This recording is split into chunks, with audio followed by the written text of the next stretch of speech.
Hello my scrappy friends, it is Jess here from the Scrappy Sisters, and thank you for joining me for a Kitaholic Kits design team layout.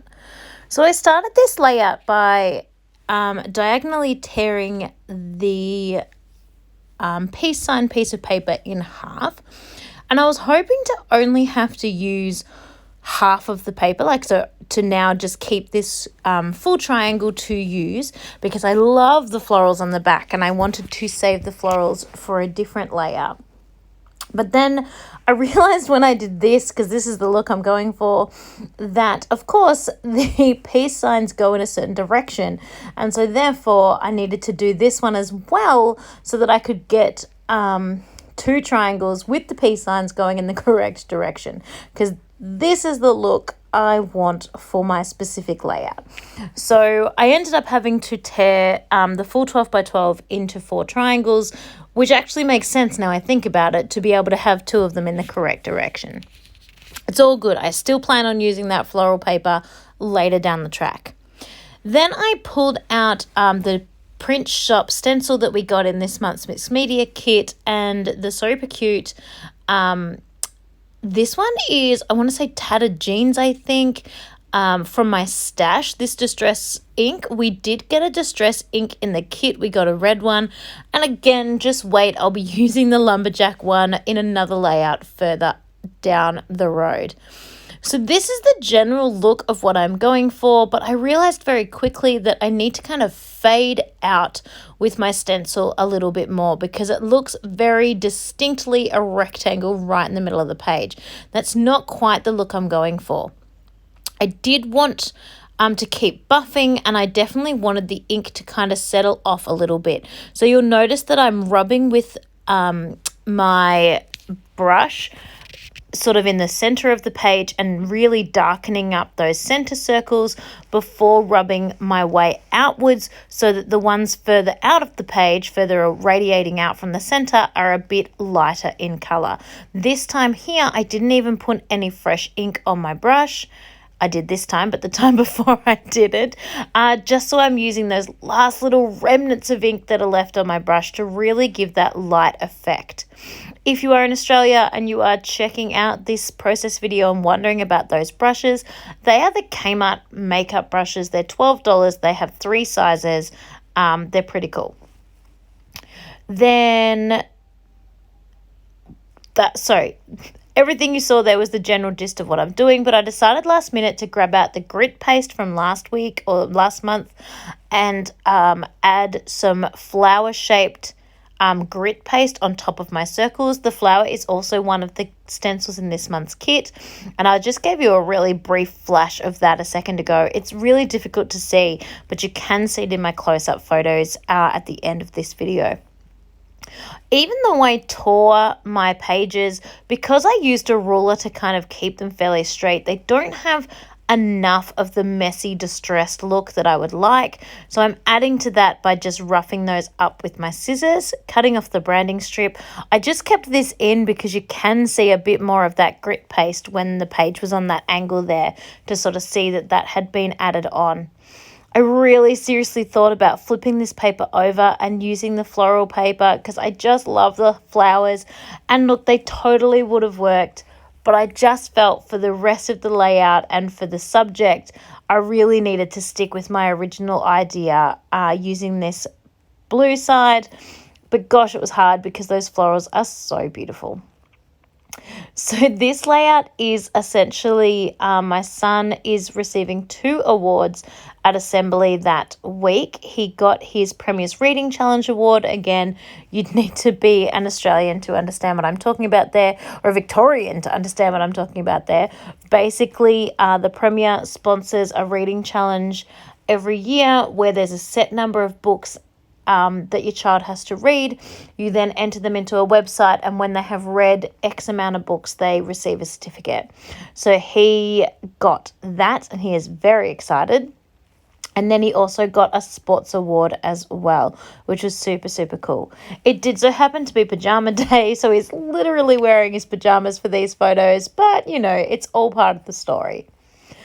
You can see that I also pulled out my sewing machine a moment ago and stitched around the two large triangles. I do use my sewing machine for material, no way near as often as I use it for paper. But whenever I'm going to material, I just switch out the needle. Using your sewing machine on paper just blunts up your needle a lot more quickly than using it on material. So, and you'll know if you are a sewer that if you then try and sew on material, you'll have your threads snap and your tension won't be quite right because that needle is too blunt. So I just switch it out if I'm sewing on material, but for everything on paper, I just use the same needle again and again and again. So basically, my machine is set up permanently for paper. So I can just pull it out, sew, and put it away.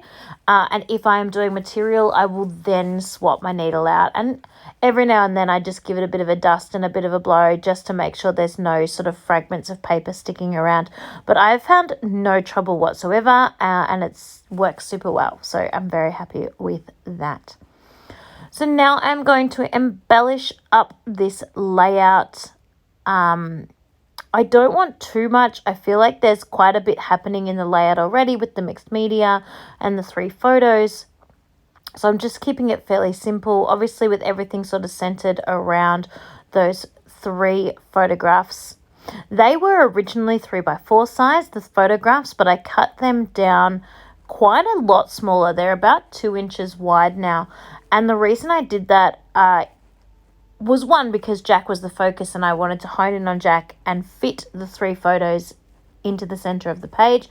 But 2, there were other children from the school who'd also received awards lining up, and I just didn't want those in my photograph. They weren't people of any relevance to me, so I wanted to cut them out.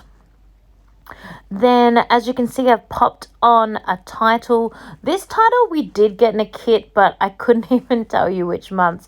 It had a whole bunch of different sentiments on it, and obviously that one says congrats, so I'm using that one. And then, yeah, just piling up a few things, still using my use up old thickers trick where I grab any thickers that I've got no vowels left for or words that are too difficult to make, and I'm popping those on the backs. These particular thickers aren't amazing for this because they're not super dimensional, but it does give them just a slight pop above or raise up above the rest of the layout, and that's enough. I don't want too much bulk anyway because it makes your albums so overflowing, but I do just want that little bit of dimension to add a bit of shadow and a bit of dimension, for want of a better word, to the layout, so you can see that some things are slightly raised against the others, and it's easier to layer as well to put things under. I am sorry that my big buff head is in the way there. I had to get that perfect. And then I am just about done. So once I put all these down, you know me, I cannot have a layout without splatters, so I will of course pop on some splatters as well. Have I put any string in the tag in the middle? I cannot even tell, but I do need to put some string in the tag in the center. I love these Jen Hatfield Starburst enamel dots because there's hearts, stars, and then that kind of starburst shape. And I'm really impressed that there's 2 sheets worth. I think that is awesome. We all love those, and now I'm not even afraid to use them because I've got a whole second sheet. So love that. Just checking if there's any other last minute bits and bobs I want to pop onto this page. There are quite a few sentiments, so I don't want to go too over the top and make it too word heavy, but sometimes it's nice to pull a bit of the similar color just to sort of balance out the layout a little bit. Really deciding where to put this little half circle that I chopped in half. I just feel like it needs something. That circle was way too far under, so that's not going to work. It's going to have to come out a little bit. Like you can't even tell that it's there. I'm all for layering, but you can't even tell that it's there. I'm having a lot of trouble figuring out where to put this one. I'm trying all the places. This is when I almost get to the stage where I just get rid of it because it is too difficult. But I persevered. I pulled one more sentiment out, and I am going to move that little half circle so that you can, I've now completely covered it completely. There's no point in it even being there, so I am going to move that in a touch Here is my bow. I said I needed a little ribbon up on that top tag.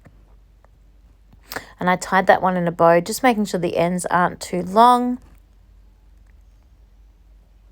Sometimes with the grit paste, I do find I need to add a little bit of extra adhesive behind any of the things because the grit paste might make it a little bit tricky to stick down to, but that's actually probably a good thing because it makes sure that I have adhered everything well anyway, so probably worth it in the end. I told you I was going to pull out that circle, that half circle, because it was just pointless being there, and I've decided to put him over on the side. Evens out, makes the two sides balance a little bit more. And now I am just about done. So I'll pop on my splatters, and then of course I have some close-ups at the end of the video where you can see that grit paste a little bit better and just see those clusters a little bit better and get a better idea of how I have balanced out each side of the photos. I was really happy with the way this one came together, playing with that texture paste and putting the ink through the stencil. It just makes such a big difference to the back of the featuring of the layout, and also just pulling that blue 4x6 matte to put my photos on really helped those photos pop off the page. Thank you so much for watching, and I cannot wait to see you in my next video. Bye everyone.